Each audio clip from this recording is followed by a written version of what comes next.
Transition blush is all anyone can talk about in the makeup community these days, so I thought I'd bring you a little tutorial on how to achieve this gorgeous transition blush look popularized by the amazing makeup artist Painted by Esther. Now, there has been some controversy surrounding this blush technique in the beauty community. Patrick Ta just came out with his own transition blush products, and I will talk a little bit about the drama and controversy later in this video, but let's just get started. One thing I just want to say really quick, this is my adaptation of the transition blush technique. I like my makeup a little bit more on the natural side. I feel like a lot of people aren't going to be wearing this kind of transition blush on a daily basis, so I wanted to create something a little bit more wearable for the everyday girl. I'm going to be starting off with liquid blush today, and when I think of transition blush, I think of a very blurred cheek, and immediately these blushes came to mind. I'm going to be starting off with the Huda Beauty blush filter in the shade Cotton Candy. This is one of the prettiest soft pink blushes that I've ever seen in my life. This is going to be perfect for that transition look. However, if you don't have this blush, or if you don't have a light cream blush, you can totally mix a little bit of concealer in with whatever kind of cream blush that you want to use for this look to make it a light, more transition color. You could even use a color corrector. I'm actually going to take quite a bit of this product on the back of my hand, and Painted by Esther actually applies her initial transition blush using a big brush. I'm going to link this one down below. This one's by Morphe, and I'm just going to coat my bristles in this cream blush. We want our bristles to be evenly coated so we don't have any patchiness on the face. Once those bristles are evenly coated, you're just going to want to start by tapping this all over the cheek. I'm going to be keeping this more on the apples of my cheeks because I do notice a lot of her tutorials do have a lot of product on the apples of the cheeks, and I think it looks really cute. So I'm just going to smile. If you don't know where your apple is, it's where that little bit of plumpness is right here. And then you just apply the blush right there. I'm gonna be dragging it a little bit higher to my under eye area, but not quite all the way into my under eye, just ever so slightly below it. This step is supposed to look pretty subtle. You can always build up more, but I like to start pretty minimal on this stage. And again, for the other cheek, I'm making sure to apply a generous amount of that blush to the back of my hand. Using a fluffy brush like this is really going to give you a nice airbrush effect. It's also going to give you a very even application. I know it might seem a little intimidating to go in with such a fluffy brush, but look at how beautiful that application looks. Oh, stunning, stunning. This blush by Huda Beauty is one of my favorite liquid blushes ever, especially this shade. It is just so pretty, especially if you have fair skin.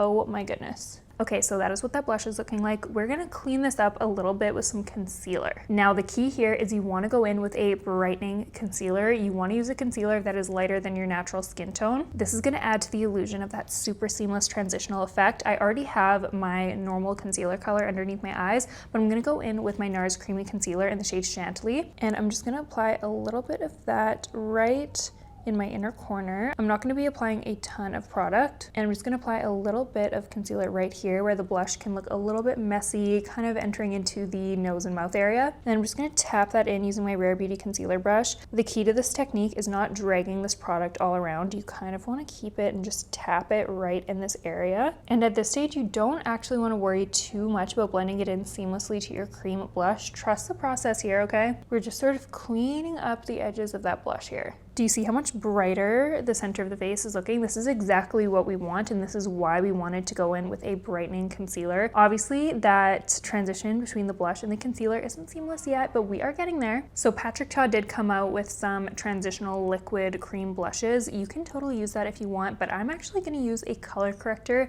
You could also, like I mentioned earlier, just mix concealer in with a liquid blush to create a really light pink color. I'm going in with the Kosas Revealer Extra Bright color corrector in the shade Magic. And this shade is perfect for what I'm trying to achieve. I'm just going to apply a little bit of that right between where we see our blush and concealer meeting. I'm going to take a fluffier blush brush, and I'm just going to begin to tap that into that area right between the concealer and the blush. And this is going to begin to make that gorgeous transition look. And really just take your time here. Make sure to tap instead of drag because you don't want to be lifting anything up. You want this to look super airbrushed and smooth. I'm not dragging it all the way into my inner corner because I do want that area to look quite bright still, but I am kind of dragging this up right underneath my eye. This step is really going to marry those two shades together and create a seamless transition between the two. You really don't need to go out and buy these new trendy products for this look. You really can just use what you have and make what you have work. This pink color corrector by Kosas works really perfect for fair skin though. I think this looks really pretty. You could totally leave this here, but we're gonna build up a little bit more intensity. I'm taking another shade of the Huda Beauty blush filter. This one is in the shade Cotton Candy. I don't typically reach for a shade like this, but this is very typical for the kind of looks that we see Painted by Esther using, a very bright bubblegum pink. I'm gonna do the same thing and I'm going to disperse some product on the back of my hand. And Painted by Esther says that she uses a powder puff for this step, so I'm gonna try using a powder puff. I've never actually tried this before, but I'm going to test it out for you guys today. I'm gonna pick up that blush on the back of my powder puff, making sure I have a really even saturation of color on the puff, and I'm just gonna tap that right in the center of the cheek, again focusing on the apples of my cheeks. I'm gonna be honest, you guys, that this feels really weird applying this with a powder puff, and I don't really know if I like it. I feel like this is applying a little bit chunky. Maybe not, I don't know. It's definitely not bad. I don't think this would be like my first tool to apply blush with. What do you guys think? The color is gorgeous, but the application, I just don't know. Maybe I'm crazy. You can use a brush, you can use a sponge, you can use whatever you want for this step. I'm just trying out Esther's technique for the sake of this video. And again, on this side, I'm just tapping that on the cheek. I'm trying not to take this outside of that area where we applied that initial blush color. I'm trying to keep it a little bit more contained so that we maintain that transition kind of look. And once we've applied that more intense, deeper color, we're just gonna go over the edges with the same brush we used that corrector on, just to really blend everything in and make it melt in. And you can use this with whatever shades you want. You can do this with like reddy tones, peachy tones, whatever, as long as you have a lighter shade and a darker shade more concentrated in the center of the cheek. Okay, so this is what this is looking like with just the creams. I think this is looking super seamless and beautiful. It already does look quite blurred, but we're gonna take it up a notch. We're going to layer in our powders now, which I think is an essential part of this blush look. So one thing I really don't wanna mess up is the bright under eye that we've got going on here. So I'm gonna ever so slightly set that with the Pat McGrath Skin Fetish Sublime Perfection Blurring Under Eye Powder in the shade Baby Pink. This is a super subtle pink shade. It's not gonna be too intense. So I'm gonna start with this. I'm taking that on a clean powder puff and I'm just pressing that right where we applied that NARS concealer. This is one of my favorite under eye setting powders because it's so finely milled and it does give you that brightened effect. However, it doesn't make your eyes like gummy and cakey. It is truly so pretty and so blurring. And I know this one is pricey, you guys, but this will last you forever.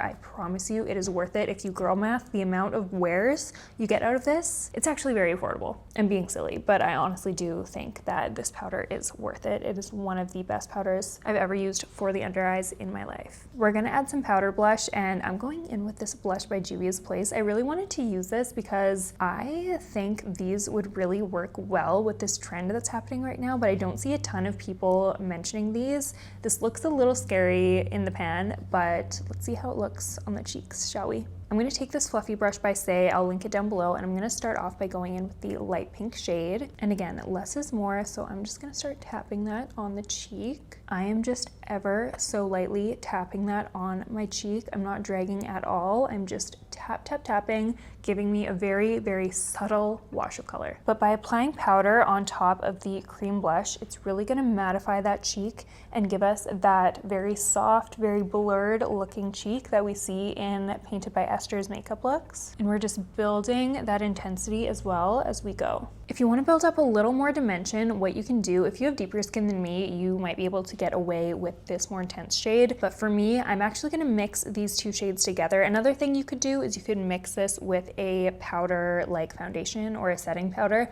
That's also going to tone it down. But I think I can get away with just mixing these two together, just picking up a tiny bit of that brighter color mixed with the lighter, softer shade. And I'm always going to tap my brush on the back of my hand just to melt those colors together. And again, I'm just going to smile, find the apple of my cheek. And the key here, you guys, again, I sound like a broken record, but using a very, very soft touch is going to be your best friend here. Ooh, that is so pretty, that hot pink shade.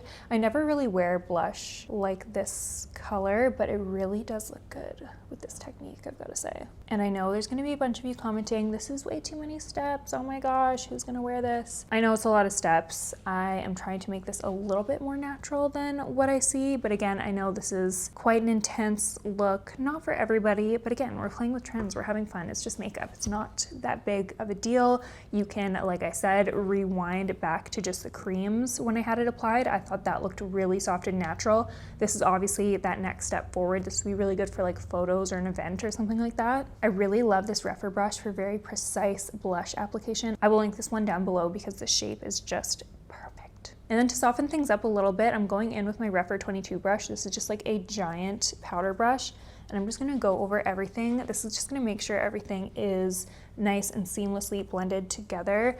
I love this brush. Even just for my everyday makeup, I'd like to tap all over everything to make sure everything is like airbrushed together. You know what I mean? All right, so this next step I really kind of feel like is the icing on the cake. It's that finishing little touch that you think is gonna be insignificant, but it really just pulls everything together. I'm going in with the Huda Beauty loose powder in the shade Cherry Blossom Cake, and I'm using the same powder puff we applied at the under eye powder, and I'm just picking a little bit of that up on my powder puff. And again, I'm just tapping it into the palm of my hand to make sure it is evenly applied. And then we are going to go right over that area that we applied the Kosas color corrector, right in between the concealer and the blush. And we're just going to tap this powder in to that area. This is gonna, again, even more create a seamless blend, but it's also going to create a very blurred effect because these Huda Beauty powders, they do blur like no other. They're gorgeous, especially for more of a glam look like this. And I think this step here is kind of the idea that the Patrick Ta powder transition blushes were kind of going for. I do see the vision there. Here's the thing. I've had a couple people commenting on my page trying to get me to stop using Patrick Ta products because of this whole thing. People think that Patrick Ta ripped off Painted by Esther and is profiting on a trend. I guess he trademarked transition blush, and I do see that. I do understand, and I know Painted by Esther was kind of upset about this situation. She did say she didn't invent this technique, which she didn't. She was inspired by a lot of other iconic makeup artists that came before her, like Kevyn Aucoin. This sort of blush technique is definitely not new, but I do think we can give Painted by Esther credit where credit is due. I do really feel like she is kind of popularizing this technique. And again, it's kind of hard to prove if Patrick Ta was blatantly copying her. It's a bit of a fine line, right? Because in the makeup world, when you're selling products, you do want to sort of capitalize on the trends that are happening in order to sell products. That's what any makeup brand is trying to do, sell products. As someone who makes their own makeup products, it takes a long time for these products to become an idea to a finished product. So sometimes it really is just like weird coincidences when things line up, when things are trending. You do kind of have to try to like predict what's going to be trending. However, I do think Painted by Esther has been doing this technique for a while now. But on the other hand, Patrick has also been doing this technique for a while now. He is pretty well known for his blush application. He also does a really intense cheek with a very blended under eye. So it's hard to say. I am definitely not like a cancel culture person. I don't think this offense is enough for me to like cancel him. If he's copying another artist, that is unsavory, and I'm curious to see kind of like if he comes out to say something or how he explains the situation. Is he going to address this situation? I don't know. And I do know Painted by Esther was pretty upset by this whole thing, and apparently someone from Patrick Ta's team tried to contact her and like film her process, which to me it does seem a little shady. I really don't know how to feel about that. That part kind of made me be like, ooh, maybe this wasn't just a coincidence. I think where I land is, let's just give credit where credit is due. I am not quick to jump on to cancel someone before I hear both sides of the story, so I would love to hear Patrick's side of the story. But yeah, it is unfortunate when there's drama in the makeup community, but I do just want to say I never stand behind bullying anyone. I don't stand behind being ugly to people on the internet. With all of that being said, I think Esther is an incredibly talented, innovative makeup artist, and her style is so her own, and it really is so beautiful, and I hope that I did her